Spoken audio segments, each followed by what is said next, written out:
Ninguém aula ainda. Ninguém entrou ainda. Aquela turma que eu dei aula para um.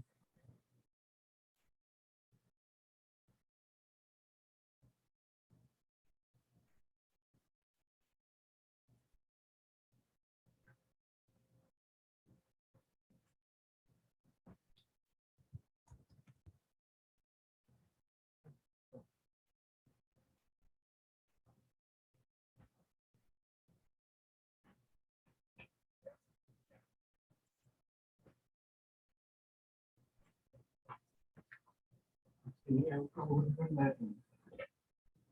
É uma amostra que a gente vai tentar.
Oi, Sor.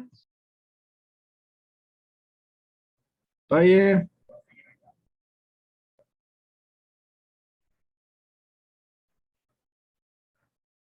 esperar um pouquinho. Que o meu Ibope está bem baixo. Não é só o teu, Sor. Todas as cadeiras estão assim. Eu sei. Não, tá todo mundo de literalmente saco cheio. É. E a questão de estar tudo gravado também, né, daí também desmotiva. É verdade. Aqui, tá batendo o sol na minha tela, daí eu vi que tá uma imundícia a minha tela.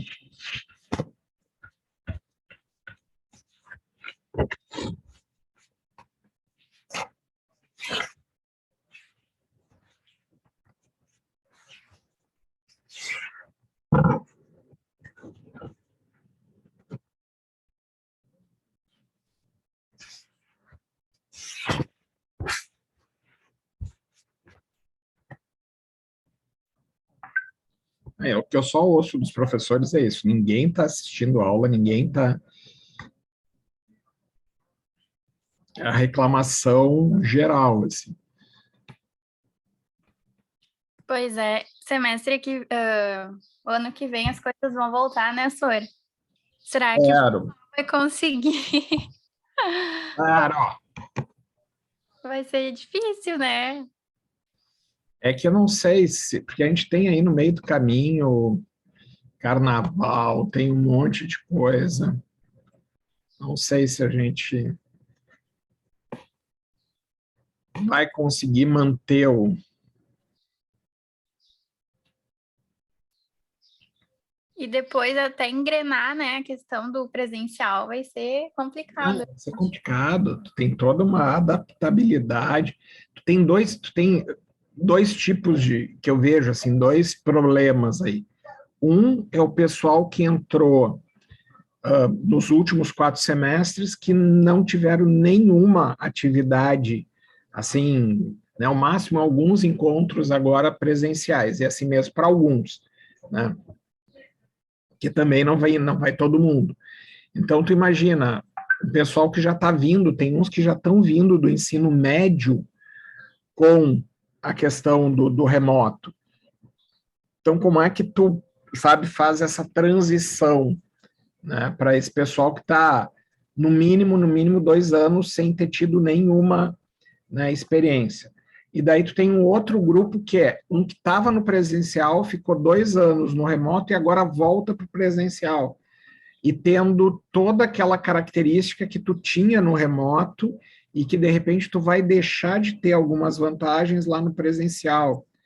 Né? Vantagens que eu digo nesse sentido de ter aula gravada, ter essa coisa, não preciso ir, não preciso assistir, não tenho, né? Então, isso é uma coisa que me incomoda. A questão de consulta também para prova. Ah, sim, daí muda todo, porque imagina esse pessoal que nunca fez uma prova. Esse é pior ainda, porque esse não, nenhum momento ele, desde que ele entrou na faculdade, ele teve uma prova na faculdade. Né? Foi sempre tudo em forma de tarefas e coisas do gênero. Então, é bem complicado. Então, vai ser uma transição, eu acho que 2022, se a gente realmente voltar para o presencial mesmo, né, vai ser complicado. Vai ser um semestre bem complicado. Conseguir normalizar tudo. Uhum. Mas tudo a gente vai se adaptando, né? Sim, a gente se adaptou com a questão do remoto, não vai se adaptar para... O único problema é que isso é uma briga que a gente tem, no caso, o núcleo que eu coordeno, a gente está trabalhando muito com os professores, é que tem professor que tem aquela ideia, a volta para o presencial quer dizer que eu volto para 2019. Não, tu não vai voltar para 2019. Tu tem uma outra realidade, tu tem 2 anos aí de experiência em uma série de coisas que tu vai ter que saber aproveitar. Né? Então, não é aquela coisa, vou voltar a dar a minha aulinha tradicional, fazer a minha provinha tradicional e acabou. Isso não vai funcionar. Mas é complicado. O ritmo é bem diferente, né? Sim. Mas aí agora tu mexe, tem alguns professores e alguns tu conhece, tu mexe na cabeça deles. E tem uns que estão desesperados, que querem voltar para o normal. Né? O normal para eles é ir para a aula, despejar um monte de conteúdo e depois cobrar numa prova. E deu. Então, isso é complicado.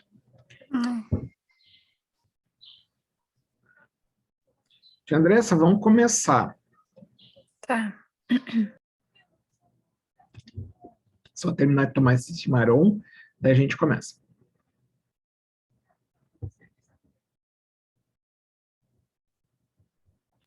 Um chimarrão para refrescar, Sora.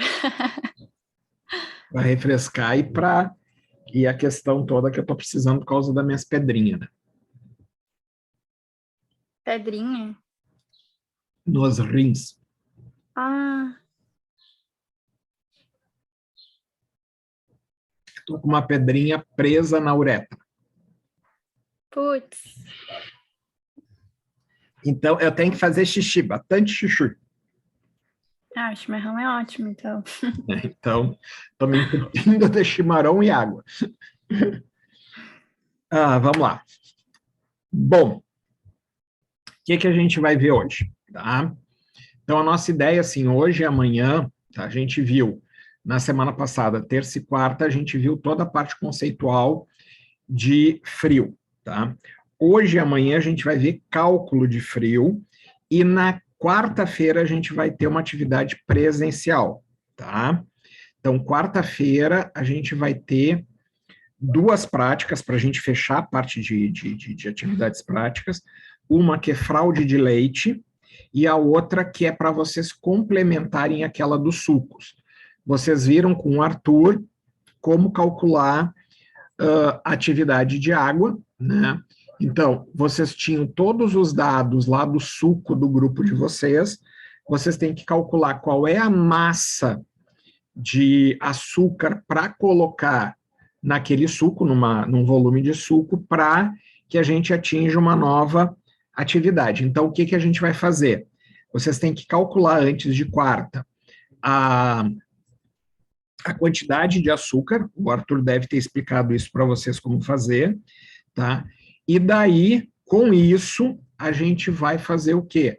Lá na quarta-feira, vocês vão misturar essa quantidade de açúcar no suco, e daí a gente vai medir o Brix e fazer a filtração, só isso, tá? Então, a prática em si, ela é extremamente rápida, que é mistura a quantidade de açúcar no suco, que vocês têm que fazer é calcular até quarta qual a quantidade de açúcar que vocês precisam, tá? Colocam essa quantidade junto com o suco, se não me engano é 30 ml de suco, daí com isso vocês medem o Brix, porque daí pelo Brix vocês vão ter o percentual de sacarose, e vão fazer uma filtração para daí a gente conseguir ter sólidos solúveis e sólidos insolúveis. Isso é a questão para fechar a prática de atividade de água. E a outra é a do leite que vocês vão receber. Cada grupo vai receber um leite fraudado e vocês vão fazer uma série de análises, tá, para caracterizar, né, o tipo de fraude que vocês têm ali. Então, a gente tem alguns testes que são qualitativos e depois a gente tem um que vocês vão usar um analisador de leite, aonde vocês têm as características, né? Ele já sai uma lista de características daquele leite. E daí, com isso, vocês comparam com o leite padrão, tá? E daí vocês têm como, mais ou menos, juntando as características, tirar alguma conclusão sobre o tipo de fraude que vocês tiveram naquele leite. Então, são duas práticas relativamente simples, tá?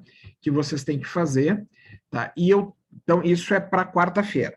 Hoje e amanhã, cálculo de frio, e eu estou organizando todo o material, estou olhando a página ali do Moodle para ver, eu notei que estava faltando a aula do Arthur de higiene, estou colocando as aulas da semana passada.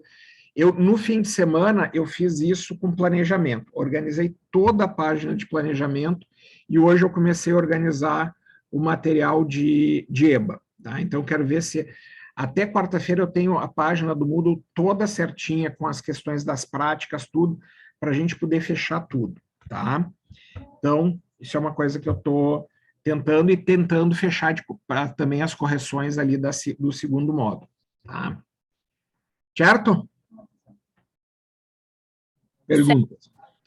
Bom, então assim, o que a gente vai ver hoje? Na finzinho da aula de quarta-feira, eu já dei um introito sobre a parte de cálculo de frio, tá? Então, eu vou buscar isso daqui e a gente vai começar a ver a parte de cálculo na parte de frigorificação. Deixa eu abrir aqui.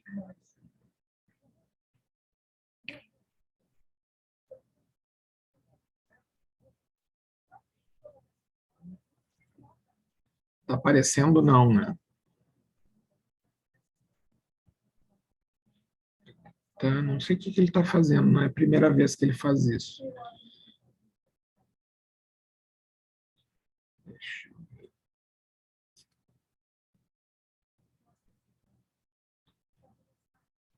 Aqui. Bom, então só lembrando que eu vi lá na quarta-feira, eu só dei uma introduçãozinha.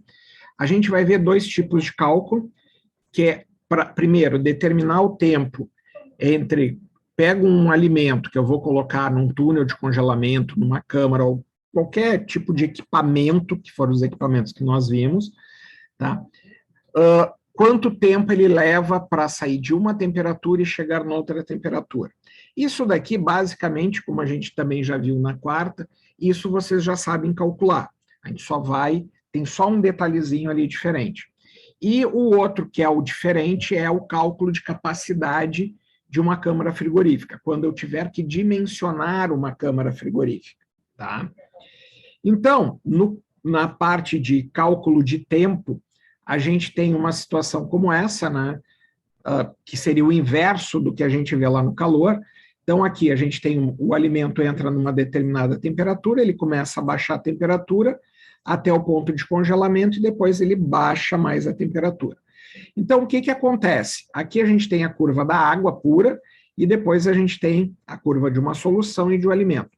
Um alimento ele tem esse comportamento, né, semelhante ao da água, baixa, a gente tem um estresse aqui no alimento, porque ele está baixando, ele começa a ficar muito frio, e daí qualquer alteração, primeiro cristal que forma, tá, ele dá um salto para entrar na fase de latência.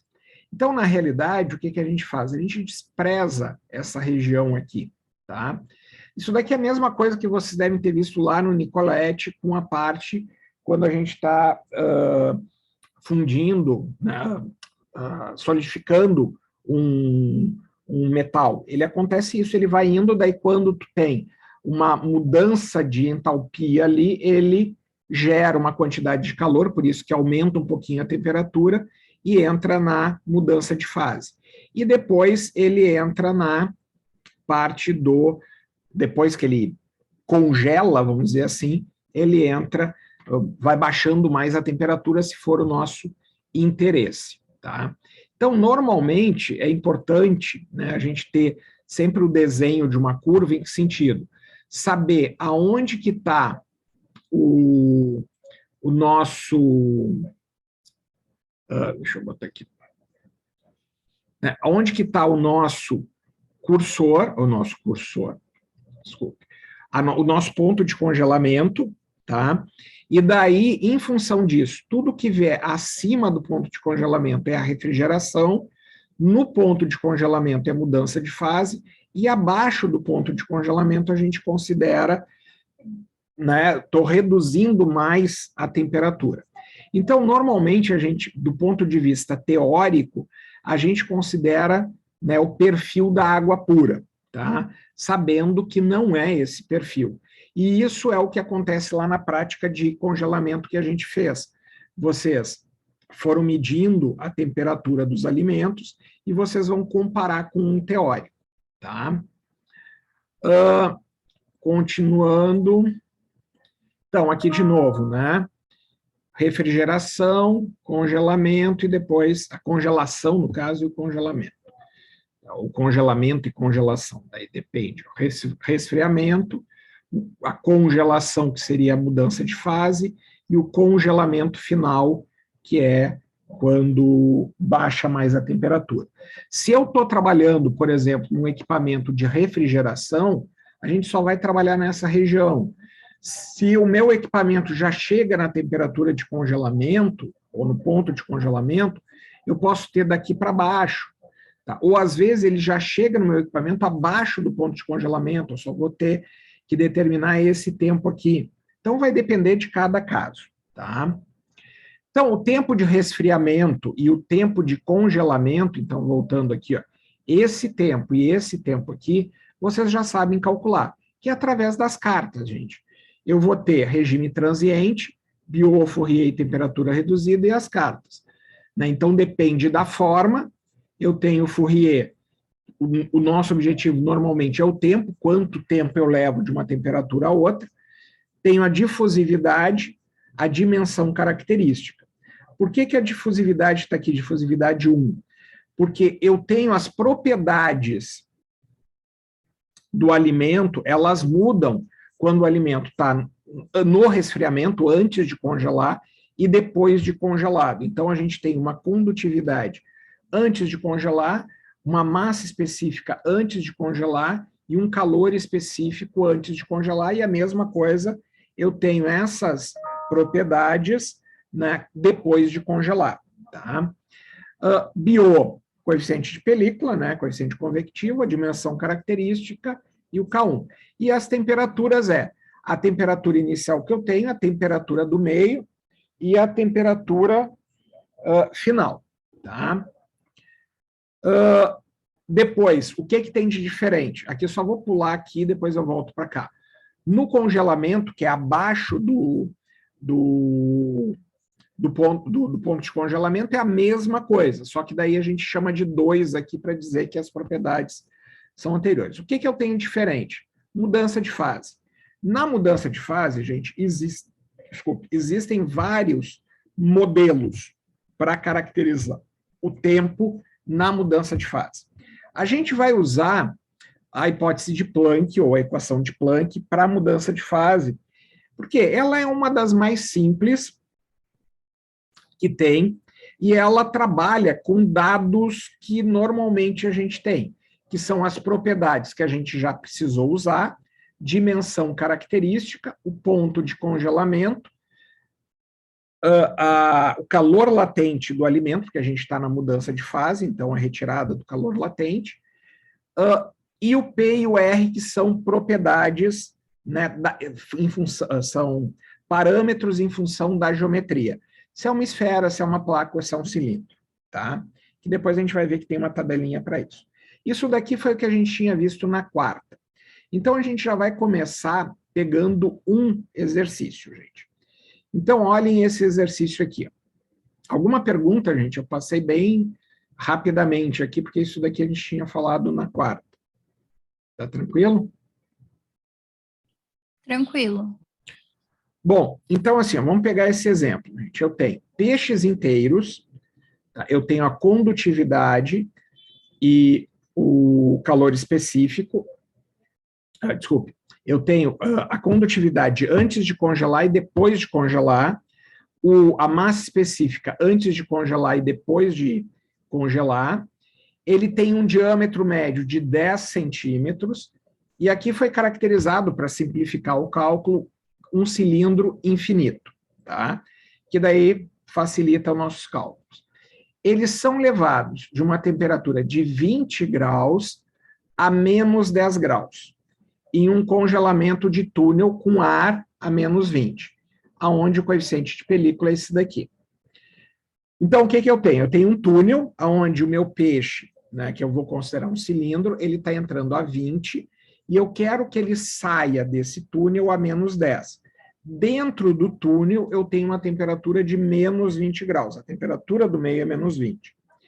Então, sabe-se que o túnel mede 9,7 metros, eu tenho o comprimento do túnel, e que cada carro, então eu estou colocando os peixes em carrinhos, gente, tá?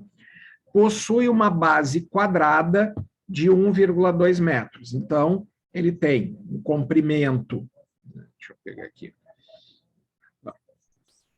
ele tem, né, aqui está o meu túnel, e os carrinhos que vão entrando estão aqui. Tá? Eu tenho um carrinho atrás do outro, e que eles vão entrar aqui no túnel. Então, quando ele entra aqui, o peixe que está entrando aqui, que seria esse ponto aqui do carrinho, está 20 graus. Quando esse ponto aqui estiver saindo daqui, ele tem que estar a menos 10. Então, eu sei que a base aqui é 1,2, eu sei o comprimento do túnel, e eu quero saber o intervalo que cada um dos carrinhos vai ter que entrar aqui. Quando esse carrinho terminar de entrar, quanto tempo leva para que eu coloque o outro carrinho? Então, quanto tempo vai um carrinho pelo outro? O que eu estou pedindo, gente? Na realidade, eu estou pedindo para se determinar a velocidade, porque se eu sei o comprimento, eu vou achar o tempo, eu tenho a velocidade com que os carrinhos vão entrar. Se eu sei a velocidade, eu tenho como também saber o tempo que esse carrinho leva de um para outro. Deu para entender?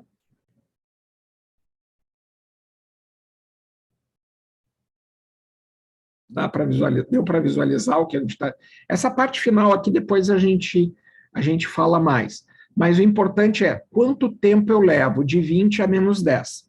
Tá claro? Sim. Bom, então, vamos lá. Primeira coisa, eu tenho que calcular o tempo total de congelamento, que vai ser o tempo que eu tenho uma parte de resfriamento, da congelação e do congelamento, tá?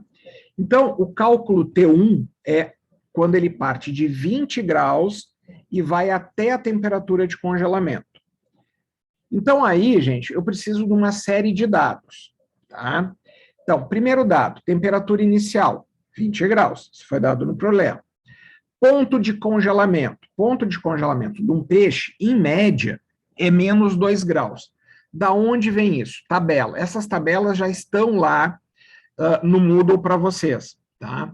Então, eu tenho a tabela, lógico, ali tem uma tabela simplificada e tem uma mais completa. A simplificada, que são esses alimentos mais genéricos, a gente tem que o peixe fique em torno de menos 2 graus, tá? A dimensão característica. Foi dito que eles têm 10 centímetros de diâmetro, e é um cilindro infinito.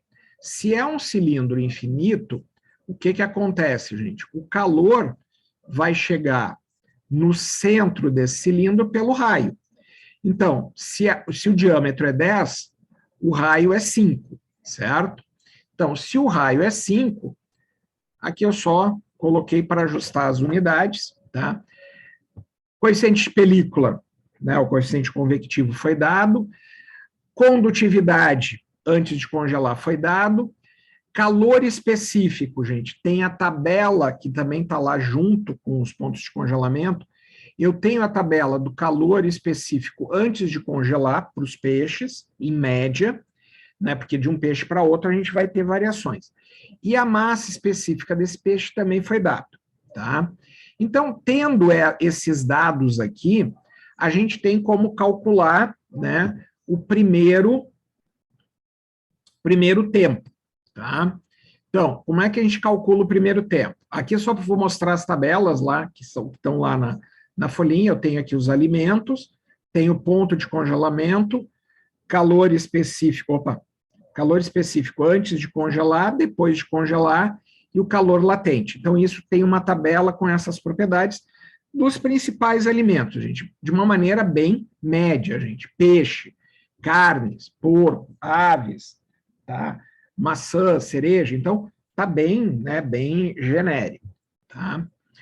Então, a gente vem aqui, a primeira coisa que a gente precisa calcular condutividade térmica. Eu tenho calor específico, massa específica e condutividade. Acho difusividade térmica do nosso peixe. Bio, HX sobre K. Tem um H, tem um X, tem um K. Tem todos os dados, 1,58. Temperatura reduzida. Temperatura inicial é 20, temperatura do meio, menos 20, e o ponto de congelamento, menos 2. Então, tem que cuidar aqui os sinais, gente, tá? Isso daqui dá 0,45. Então, tendo o bio e a temperatura reduzida, gente, eu vou lá nas cartas, tá, para um cilindro e acho o Fourier. Tendo o Fourier, tenho a difusividade, tenho a dimensão, acho o tempo. Então, eu vou levar 2h30, tá, para passar num túnel que está a menos 20 graus. Se o meu alimento está chegando a 20 graus, ele vai levar 2h30 para chegar na temperatura de menos 2. Então, de 20 graus para menos 2, ele leva em torno de 2h30. Deu para entender, gente? Aquilo que eu falei, isso daqui vocês já viram como é que se calcula. Só estou... Sim, deu, senhor. Bom, daí, aqui tá as cartas, né, só para lembrar, né, eu tenho a temperatura reduzida, tenho o bio, então, tento a temperatura reduzida e o bio, venho aqui e eu tiro o Fourier, que deu em torno de 0,5. Tá? Então, mais desenhado que isso, impossível, gente. Tá? Só falta botar numa impressora 3D para ficar em 3 dimensões. Tá? Porque já está extremamente desenhadinho. Bom, T2. T2 é aquele tempo em que o peixe está na temperatura de congelamento, ou seja, ele já está menos 2, e ele vai mudar de fase, tá? Então, aqui a gente vai usar a hipótese de Planck, aquela equação de Planck, e eu preciso desses dados. Ponto de congelamento a gente já viu. Dimensão característica também a gente já viu. Massa específica antes de congelar foi dado no problema. Calor latente, daquela tabela que tem os CPs, também vocês já viram, a gente tira de lá. Coeficiente convectivo, né? K2 foi dado, e o P e o R, que são tirados de tabela em função do formato, no caso de um cilindro, tá? Então, aqui está a questão do P e o R em função do cilindro. Daí pode ter a pergunta, mas se o meu cilindro é finito ou infinito? Tanto faz. Tá? Se a minha placa é finita ou infinita? Tanto faz. Tá? Então, eu não preciso me preocupar com o P e o R se for finito ou infinito. Isso não vai interferir na mudança de fase. A questão de ser finito ou infinito vai mudar lá no resfriamento e no congelamento. Na congelação, que eu chamo ali a mudança de fase, não tem interferência. Tá? Daí, se eu pegar a nossa equação, eu tenho todos os dados, aplico na equação, né, e calculo. Então, aqui, gente, vocês vão observar o seguinte, olha o tempo que dá para mudar de fase. Quanto tempo eu levo para que aquele peixe passe, né, que está na temperatura de -2, passe de estado da água que ele está, do estado líquido para o estado sólido. Ele leva quase 8 horas, gente. Por quê, gente? A retirada do calor latente, gente, é muito mais complexa. Isso vocês veem lá em Fenômenos 2, tá? A gente vai precisar de muito mais tempo para que a gente consiga, né, retirar todo esse calor e fazer com que ocorra uma mudança de fase completa, ou seja, toda a água que está no alimento saia do estado líquido e vá para o estado sólido, tá? Alguma pergunta? Por enquanto, não. Bom, então agora vamos lá para o tempo 3. Tempo 3 é o quê? Lembra que a gente está querendo fazer o quê, gente? Ele está chegando a 20, chegou a -2, 2 horas e meia, levou quase 8 horas para mudar de fase, só que eu quero que ele saia do meu túnel a -10.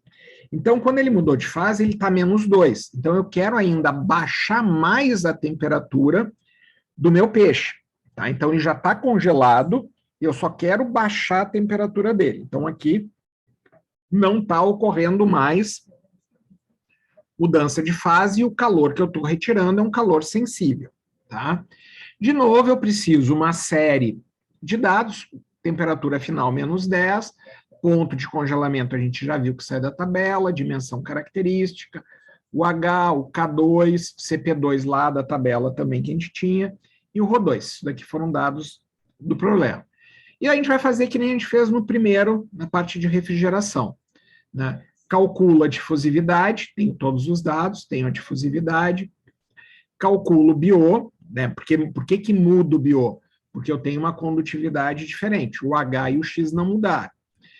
Calcula a temperatura reduzida, aonde? Quem é que vai ser a temperatura inicial agora, gente? Não vai ser mais os 20 graus, vai ser o -2 graus, que é a temperatura, porque eu estou saindo da temperatura que ele congelou para -10. Então, a temperatura inicial é -2. Temperatura do meio continua igual, e a temperatura final é 10. Então, eu acho 0,56. Com um BO de 0,6 e uma temperatura reduzida de 0,56, eu vou lá para as cartas e acho um Fourier de 0,65. Aplico a equação do Fourier, tenho todos os dados, e eu levo agora, né, menos de 1 hora para passar de -2, porque aí já está congelado, gente, então é muito mais fácil, eu só estou realmente baixando a temperatura. Então, de -2 para -10, eu levo menos de 1 hora. Então, com isso, gente, aqui as cartas, só para a gente ver, ó, 0,50 e poucos da temperatura reduzida, um BO de 0,50 e alguma coisa, vem para cá um Fourier de 0,65. Então, eu tenho agora, gente, os 3 tempos. Refrigeração, congelação e o congelamento. Então, a gente pode dizer que o tempo total de congelamento foi 10 horas,63. Ou seja, o meu alimento, quando entra no túnel a 20 graus, ele vai levar quase 11 horas para sair daquele túnel na temperatura de -10, tá? Então, o que que acontece, gente? Eu já tenho túnel, tá? O túnel já existe, eu tenho a dimensão do túnel. Então, o que que eu regulo nesse túnel? O que eu regulo é a velocidade dos carrinhos dentro do túnel, tá? Então, o que que a gente pode dizer? O tempo total, 10,63. Eu tenho o comprimento do túnel. Se eu tenho o comprimento e o tempo, eu tenho como estimar aproximadamente a velocidade que o meu alimento tem que passar por dentro do túnel. Tá claro isso, gente? Dá para visualizar isso daqui? Sim. Então, o que que acontece? A velocidade do alimento dentro desse túnel, que tem quase 10 metros de comprimento, vai ser 0,9 metros por hora, tá? Que ele vai ter que se deslocar, esse peixe vai ter que se deslocar nessa velocidade. Como eu sei que então isso daqui é a velocidade, e como eu sei que cada carrinho tem um comprimento de 1,2 metros, o que que eu estou precisando calcular? Quanto tempo um carrinho leva para entrar? Então, o que que acontece? Se a velocidade é essa e o comprimento é esse, eu tenho como determinar o tempo de um carrinho. Então, um carrinho... Aqui, deixa eu fazer o desenho, gente. Aqui está a entrada do túnel. Tá? Aqui está o carrinho. Então, o que que acontece? Vamos pegar esse ponto aqui. Ó. Quando o carrinho está entrando, ele vai levar, pela velocidade que eu tenho, para ele passar aqui para dentro, para ele chegar aqui dentro, ele vai levar 1,3 horas. Deu para entender? Sim. Então, o que estava perguntando no problema? Quanto tempo leva para um carrinho entrar no túnel? A cada 1,3 horas vai entrar um carrinho. Deu para visualizar isso? Deu, senhor.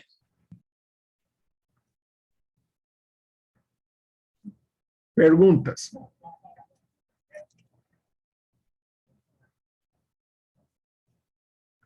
Deu para entender como é que se determina tempo em relação a frio, gente? Sim.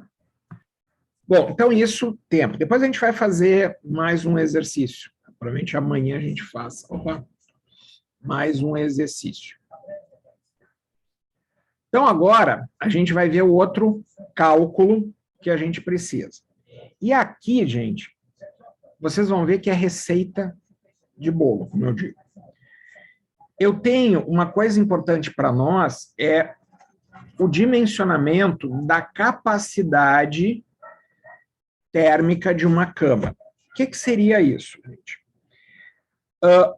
Nós temos, né, a gente aprende, o que a gente vai aprender agora, é determinar a capacidade que o compressor que eu vou utilizar na minha câmara tem que ter, tá?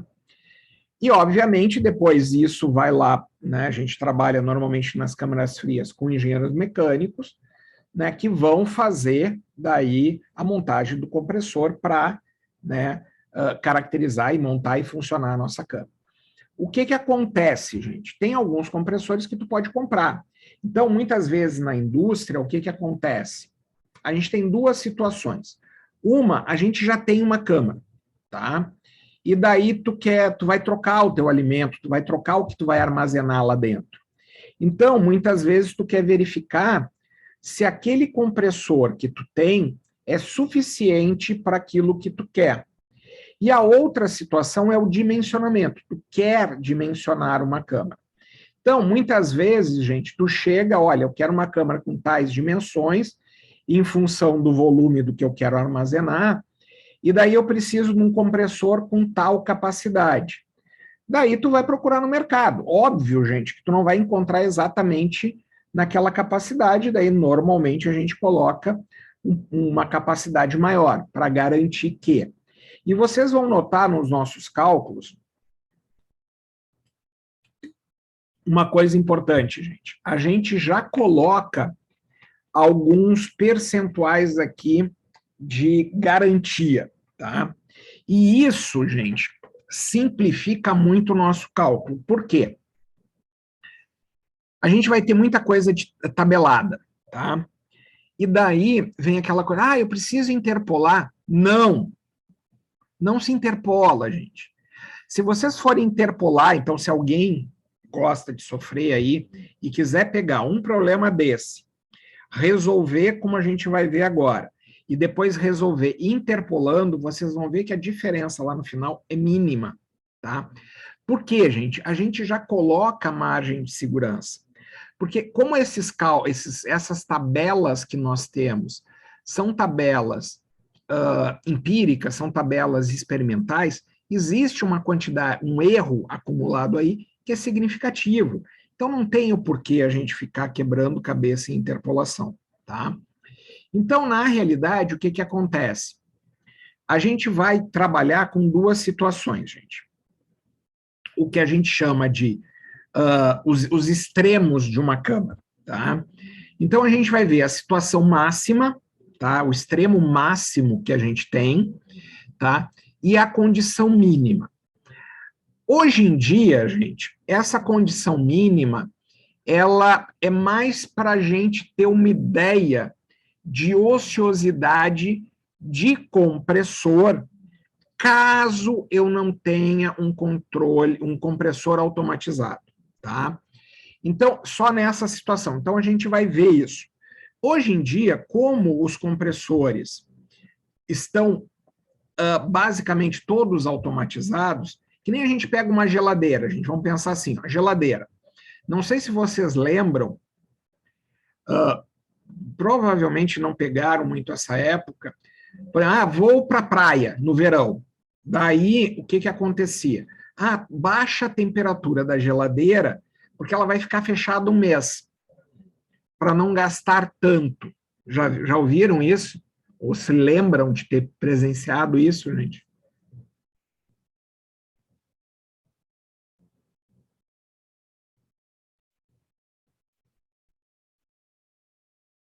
Vou baixar a temperatura da geladeira para não gastar tanto. Nunca ouviram falar isso. Perguntem para os pais de vocês se não era assim que funcionava. Tá? O que se fazia, gente? Porque os compressores das geladeiras, antigamente que eu falo não é tão antigamente, eu estou botando aí uns 20 anos para trás. Tá? O que acontecia? O compressor funcionava num tempo X por dia. Tá? Então era óbvio, gente, que mesmo a geladeira fechada, ou abrindo e fechando, ele ia trabalhar naquele tempo.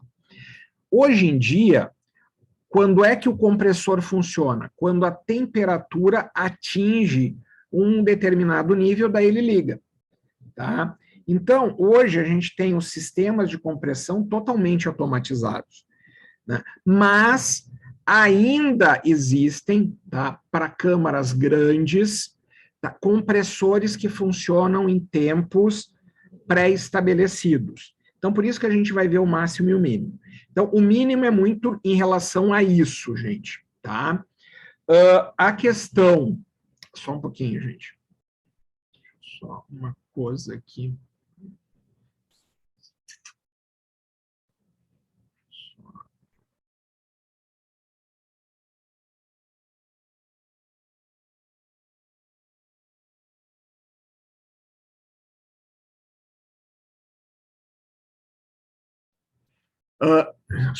Foi um detalhezinho aqui em casa que eu tinha aqui. Gente, assim, então, mínimo nessa situação. Máximo é o seguinte, aquilo que eu já tinha falado antes, a gente tem que garantir que aquele compressor faça o que a gente espera. Então, quando a gente dimensiona, quando a gente faz o projeto de uma câmara, o que a gente tem que pensar? Qual é a situação mais crítica que a gente tem? Então, a situação mais crítica é o seguinte, imaginem que eu tenho uma câmara, tá? E eu vou colocar dentro dessa câmara, está previsto, né, dentro dessa câmara, lá sei eu, 1 tonelada de laranja, tá? Então, o que que acontece? Tu não vai colocar 1 tonelada de laranja num dia, tá? Normalmente o estoque vai chegando, tu tira um pouco, mas o limite daquela câmara é 1 tonelada. Então, tu vai supor que tudo vai acontecer em 24 horas, tá? Então, o que que significa isso? Eu vou ter que colocar 1 tonelada dentro da câmara, todos os funcionários vão trabalhar naquele armazenamento, o abrir e fechar de portas vai funcionar naquela condição, então a gente vai trabalhar na condição mais extrema. Então, na condição mais extrema, eu quero que tudo aconteça em 24 horas. Então, vamos pensar nesse caso ali do peixe. Eu vou colocar dentro de uma câmara um peixe que está chegando a 20 graus. E eu quero que esse peixe fique armazenado a -10. Tá? Lembra que eu já falei isso, acho que foi na quarta-feira eu falei isso. A gente não usa a câmara para fazer, né, esse tipo de coisa, mas supondo que, tá, eu queira, é ótimo, que eu queira, né, fazer com que a câmara baixe a temperatura do meu alimento de 20 para -10. Normalmente, quando o alimento entra na câmara, ele já está numa temperatura baixa, tá? Então, tu só vai regular, mas suponha que ele está chegando a 20 graus, tá? Na prática, se ele chega a 20, eu quero que ele fique armazenado, fique a -10, como tu está chegando material gradativamente, esse congelamento total leva, como também a gente viu na terça e na quarta, ele leva 5 dias, né, 3, 4 dias, 5 dias, 6 dias, para chegar nessa temperatura. Só que a gente não vai esperar todo esse tempo, a gente vai considerar que eu quero que isso aconteça em 24 horas. Então, isso, gente, seria a situação mais crítica de funcionamento do nosso compressor, que é o que a gente chama de extremo máximo. A situação mínima, ou extremo mínimo, seria meu material está todo dentro da câmara, tá? Já está todo armazenado, eu não preciso tirar o meu alimento dentro da câmara, eu não preciso que aquela coisa, fui para a praia, fechei a geladeira. O que que vai acontecer com a geladeira no verão? Tá? Eu não preciso fazer mais nada lá dentro. Tá? Qual seria o tempo mínimo, né, ou a capacidade mínima de funcionamento desse compressor? Porque a gente, na realidade, a gente trabalha com os tempos. O tempo máximo que o compressor funciona, que normalmente em 24 horas, de 18 a 20 horas, tá? E o tempo mínimo seria o quanto ele deveria funcionar se eu não preciso fazer nada. Deu para entender esse máximo e mínimo, gente? Deixa eu ver que horas são.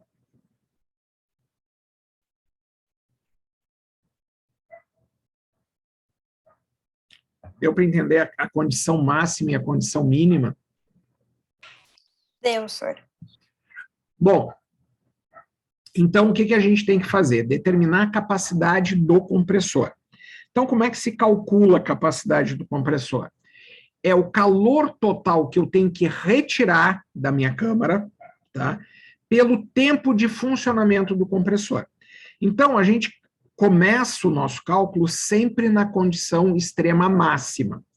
Então, normalmente um compressor, ele é projetado para trabalhar de 18 a 20 horas no máximo. Isso é dado técnico, tá? Então, normalmente, esse T aqui a gente tem. O que a gente precisa? A gente precisa calcular todo o calor que eu tenho que retirar. E aqui, gente, que vem o que eu falei para vocês, a receita. Então, a gente vai ter um monte de Hs, tá, para calcular. Então, vamos pensar o seguinte. O calor total que eu tenho que retirar, a gente divide em 2 grandes grupos. O calor que eu vou tirar do meu produto, ou seja, do alimento que eu estou colocando dentro da câmara, e o calor que eu tenho que retirar, que é decorrente da câmara.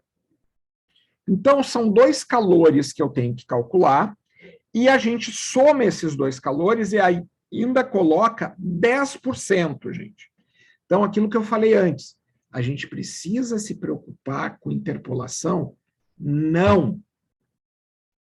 Tá? A gente está colocando ainda 10% de segurança no nosso cálculo, para garantir que aquele compressor tenha uma capacidade suficiente para, né, fazer o que a gente quer. Então, a gente vai ver como calcular cada um desses calores. Tá? Então, calor retirado do alimento, calor retirado da câmara, em relação ao calor do alimento. Tá? A gente tem 4 calores: H1, H2, H3 e HR. Então, o que são esses calores aqui que a gente tem para retirar? O H1 é o calor sensível. Então, imagine o nosso peixe.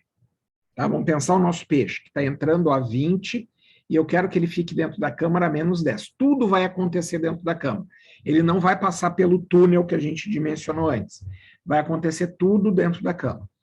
Então, o calor sensível, gente, ele vai pegar a capacidade, né, MCP delta T, né, capacidade calorífica antes de congelar, a massa, e aqui seria o quê, gente? Da temperatura inicial ao ponto de congelamento.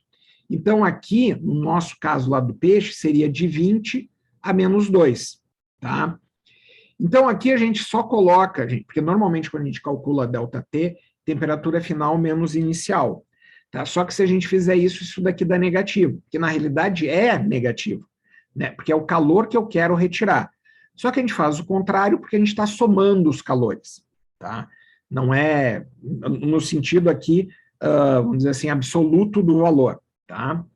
Então aqui, gente, tempo final, ele é maior ou igual ao ponto de congelamento. Calor latente é a massa de alimento vezes o calor latente. Tá? Então, é o calor que eu tenho que retirar naquela parte de mudança de fase. O H3 é um calor sensível, de novo, a massa vezes o calor, o CP, depois de congelado, e aqui a gente tem a temperatura inicial, é o ponto de congelamento, ou abaixo do ponto de congelamento, e a temperatura final que eu quero. Então, aqui uma pergunta, gente.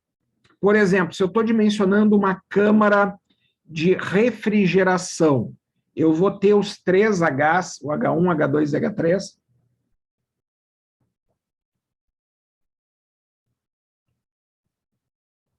Se a minha câmara é só para refrigerar, o que vocês acham?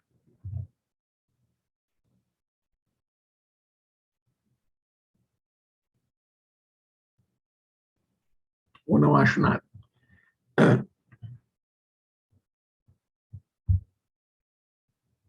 Eu preciso os 3 calores, gente.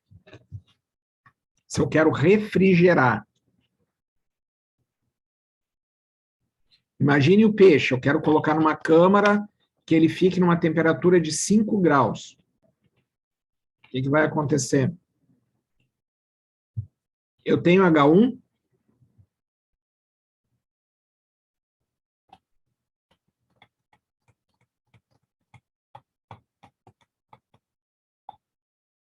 Sim ou não?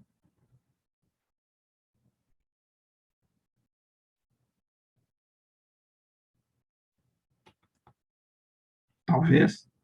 Quem sabe? Todavia, contudo.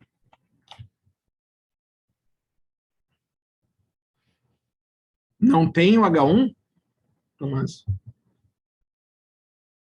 O que é o H1? É da temperatura que ele chega até uma temperatura final que é acima ou igual ao ponto de congelamento.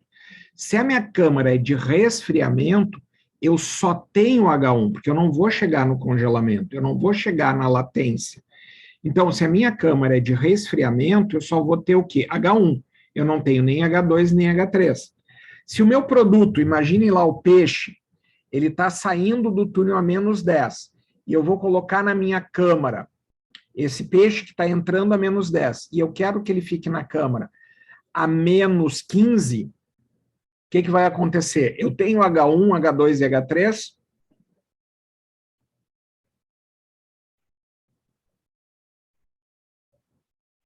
Ele vai chegar na câmara a menos 10. E eu quero que ele fique a menos 15. O que eu tenho? Só o H3, né? Só o H3, eu não vou ter nem o H1 nem o H2. Correto? Deu para entender isso? Então, o Sim. H1, H2 e H3, gente, sempre vai depender da situação que eu tenho entre temperatura que entra o meu alimento na câmara e a temperatura que eu quero que ele fique na câmara. Sendo que a temperatura final, tá, isso daqui é diferente lá do exercício que a gente fez. Lá no exercício que a gente fez do túnel, eu tinha uma temperatura do meio que era menos 20 e eu queria que o meu peixe saísse a menos 10.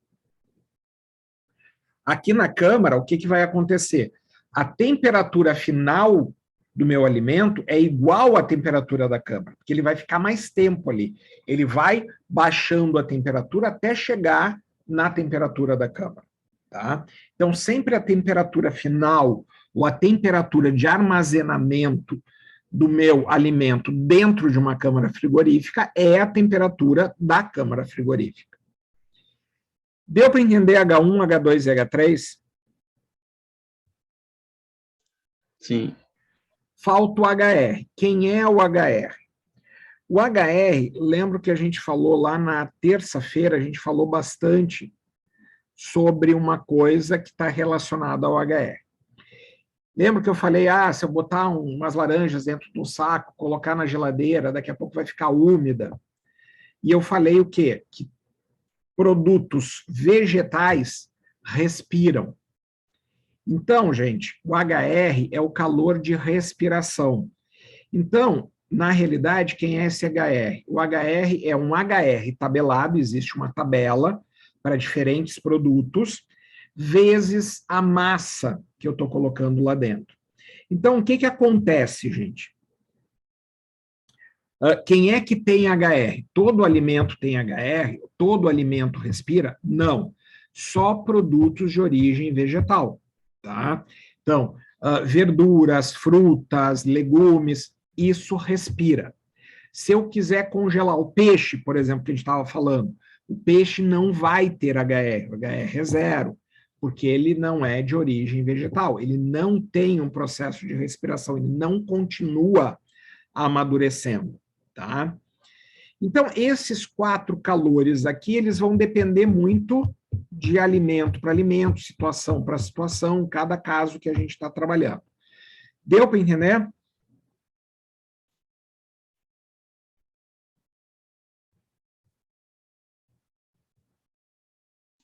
Sim.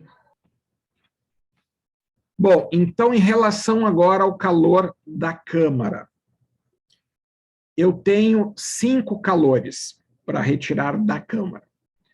HI, HM, HL, HH e HA. O HI, por que o I? I de isolante, tá? O HI é decorrente do calor externo que está permeando para dentro da câmara. O HM está relacionado ao compressor, ou seja, ao ventilador. Então, o compressor se liga a um ventilador que está dentro da câmara. Esse ventilador, ele vai gerar uma quantidade de calor que eu tenho que retirar da câmara. O HL em relação às lâmpadas. Então, as câmaras, quanto maior a câmara, mais lâmpadas tu tem, né, para justamente trabalhar dentro da câmara.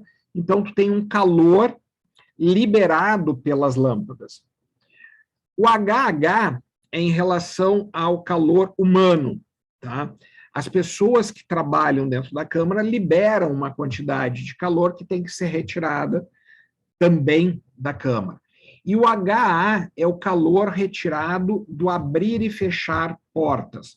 Quando eu abro a porta da câmara, vai entrar uma massa de ar quente que tem que ser refrigerada. Então, essa quantidade tem que ser calculada.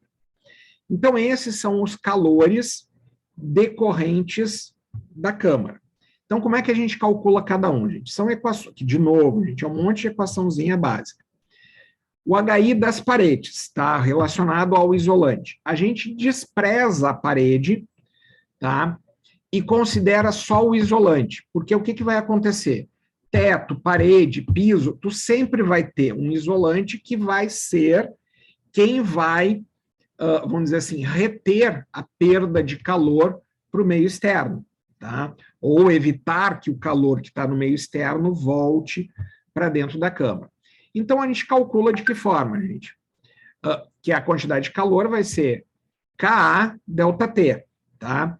Então, K, condutividade do isolante, a área total que esse isolante está ocupando, a temperatura externa e a temperatura da câmara, são os extremos aí que a gente divide pela espessura do isolante, tá? Que é esse I, e multiplica por 24. Por que a gente multiplica por 24? Se a gente olhar, gente, voltar aqui, ó, se a gente olhar todos esses calores, eu vou ter quilocaloria, tá? Meu resultado aqui em quilocaloria.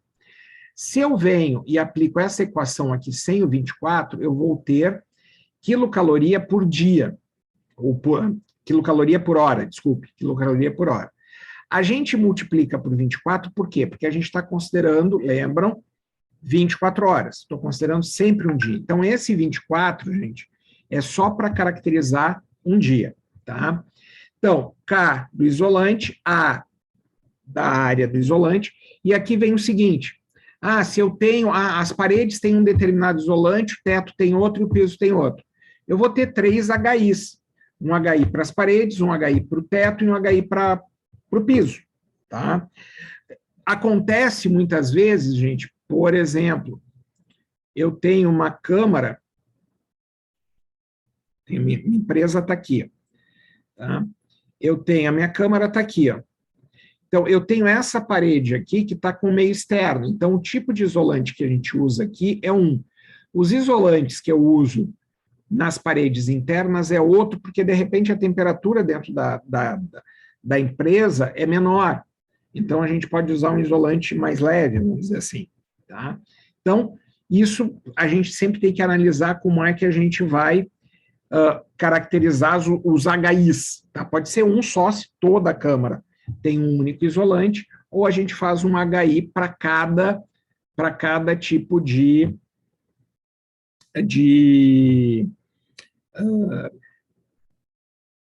parede, teto e coisas do gênero.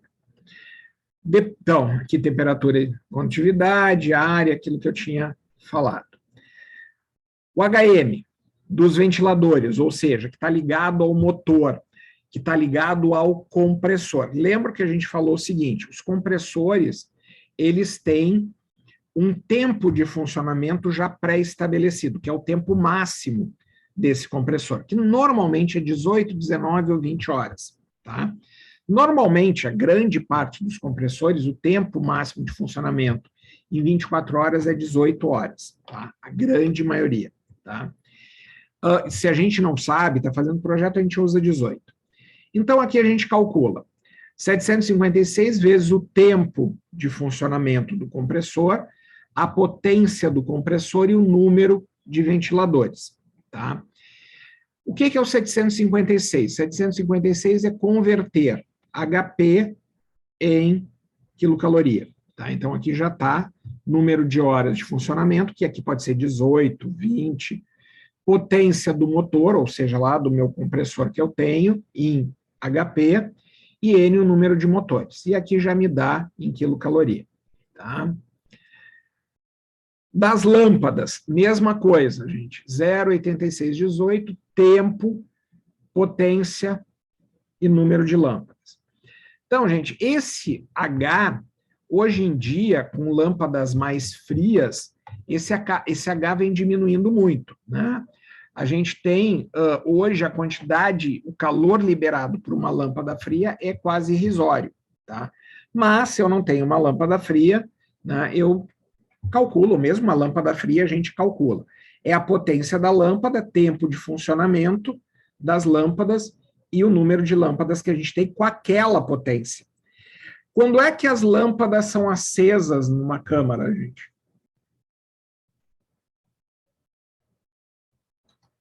Quando é que a gente acende as lâmpadas da câmara?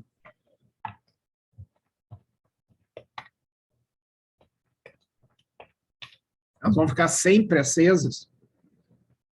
O que vocês acham?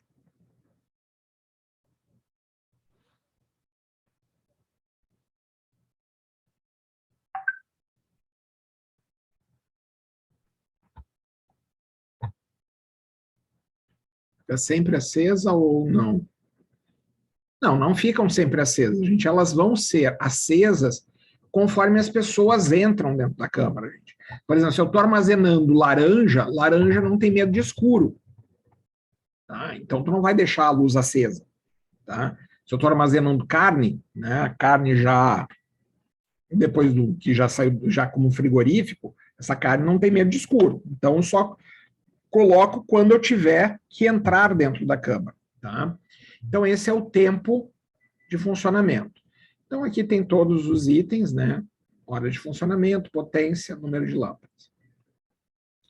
Dos funcionários, 189, tempo e N. Aqui é o seguinte, gente. Tempo que os funcionários ficam dentro da câmara, que normalmente é o mesmo tempo que as lâmpadas estão acesas. Então, normalmente, esses dois tempos são iguais. Esse 189, gente, é um valor totalmente empírico, calculado em cima. Daí é extremamente machista esse valor, gente. É considerado como parâmetro um homem de estatura média, peso médio, tá? Para calcular a quantidade de calor e converter isso em quilocaloria. Então, aqui uma questão, gente, importante. Por lei, quem trabalha em câmaras frias, existe na CLT algumas regras aí básicas, que é o seguinte: tu não pode ficar mais do que 40 minutos dentro de uma câmara, tá? Então, teu limite máximo contínuo dentro de uma câmara é 40 minutos. Normalmente, gente, a gente trabalha com 20 minutos no máximo dentro de uma indústria, tá? Para não ter problemas de saúde e coisas do gênero. E quantos funcionários a gente tem, tá? Bom, calor, o último calor ali da câmara, que é o calor decorrente do abrir e fechar portas. Esse daqui é calculado com essa expressão aqui, volume da câmara, TA e Q. Isso daqui é o seguinte, gente, vamos pensar assim, deixa eu desenhar aqui. Eu tenho, vamos pensar, essa câmara, e eu tenho essa câmara aqui. São duas câmaras, e eu tenho nas duas câmaras uma porta com o mesmo tamanho, tá? Então, imagine o seguinte, quando eu abrir esta porta aqui, vai entrar uma massa de calor aqui para dentro. Quando eu abrir essa porta aqui, vai entrar uma massa de calor semelhante a essa daqui, porque a porta tem o mesmo tamanho. Qual dos dois, das duas câmaras, essa massa de calor vai afetar mais? Na câmara pequena ou na câmara grande? Em termos de potência do meu compressor.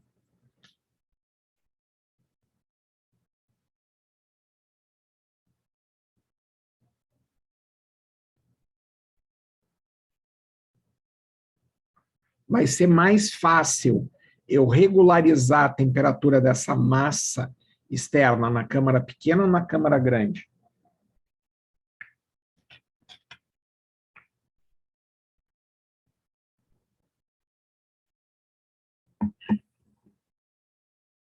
Vocês acham? Dá para ver que entra a mesma massa, porque imagine que é o mesmo tamanho de porta, tá? Consequentemente, vai entrar a mesma massa de calor.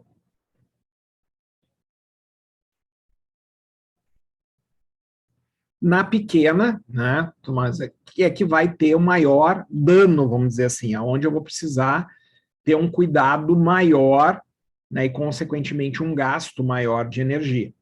Então, o que acontece aí, gente? Eu vou ter o quê? V é o volume da câmara. Tá? Eu tenho as dimensões da câmara, acho o volume. TA é o número de trocas de ar. Isso daqui, gente, depende do tamanho da câmara. Então, que é isso que a gente tinha falado. Quanto maior o tamanho da câmara, menor o valor de TA. Tá? O TA vai influenciar, ou seja, quando é que esse valor aqui vai ser maior? Quando eu tiver um volume menor. Tá? E Q é o calor removido para resfriar 1 metro cúbico.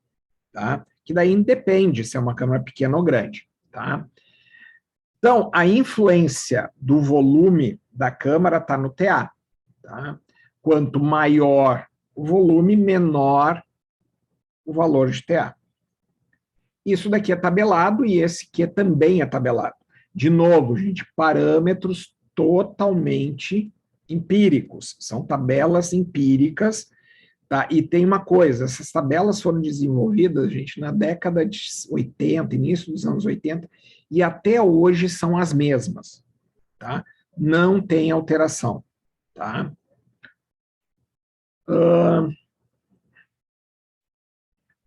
Deu para entender?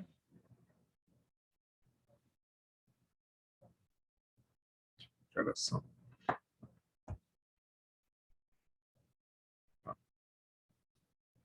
A gente vai ter um exemplo aqui, mas eu vou fazer o exemplo amanhã, gente, porque não tem sentido a gente começar hoje. Deu para entender? Tá, cálculo de tempo eu acho que ficou tranquilo, né? Cálculo de capacidade de compressor é um monte de Hzinho que a gente tem que calcular, calcular, calcular e achar a capacidade do compressor, tá? E daí a gente considera uma situação crítica, 24 horas, botando tudo lá dentro. E depois a gente tem como comparar com uma situação menos crítica, que é a situação mínima. Deu para entender isso? Sim. Daí, então, amanhã a gente faz um exemplo de cálculo de câmara, tá? Daí, como eu tinha falado lá no início, tá? Já tinha explicado no início, mas agora como entrou outro, amanhã a gente vê isso, fecha essa parte de frio. Quarta-feira a gente tem presencial, tá? E aí no presencial a gente tem as nossas duas últimas práticas, que é o quê? O cálculo, o Arthur já mandou para vocês e já explicou para vocês como calcular a massa de açúcar para a gente alterar a atividade de água daquele suco que a gente trabalhou lá no início. Então, com isso, a gente vai só colocar essa massa de açúcar, medir o Brix e fazer a filtração para a gente ter sólidos solúveis e insolúveis. E daí vocês vão poder calcular a nova atividade de água.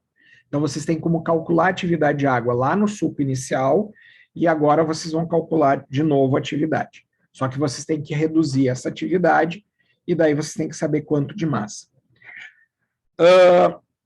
E a gente vai fazer a fraude do leite. Então, cada grupo vai pegar um leite fraudado e a gente vai passar por uma sequência, né, de algumas análises para identificar se tem peróxido, formol, e depois a gente passa no analisador de leite para a gente ter alguns parâmetros quantitativos. Tá? Então, isso quarta-feira. Tá? A Juliana pediu uma coisa que eu comecei a fazer, mas não consegui terminar, que é justamente organizar o nosso calendário. Tá? As datas de apresentação estão lá na parte do projeto, onde a gente fala nos projetos, tem as datas. Tá? Mas eu vou fazer uma tabelinha com os nossos últimos encontros aí para a gente ter tudo bonitinho. Tá? Como eu estava falando para a Andressa, eu consegui organizar todo o material de planejamento e comecei a organizar o material de EVA. Então, quero ver se até quarta eu estou com todo o material ali no Moodle organizadinho. Tá? Por isso que eu não tinha te respondido, Juliana. Tá ok, obrigada. Tá. Perguntas?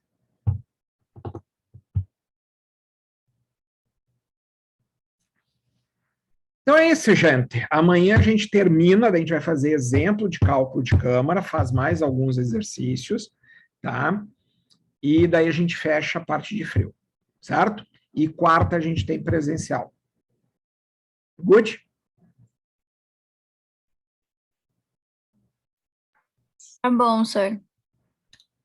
Então, até amanhã, Zi. Beijo do gordo. Boa noite, até amanhã. Boa noite. Tchau.